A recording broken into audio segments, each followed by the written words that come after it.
Hi everyone, welcome to class. I'm sure this is very unusual and slightly unexpected, but I did tell you yesterday that you would have a video to watch today.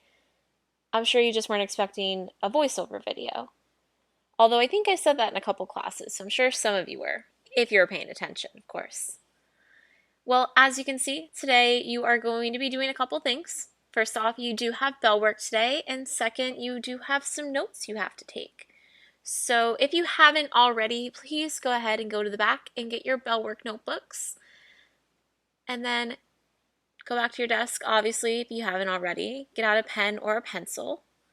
Your bell work today is sharing your knowledge of adjectives and other parts of speech, as well as donuts, to describe the delicious treat that you can see pictured right there.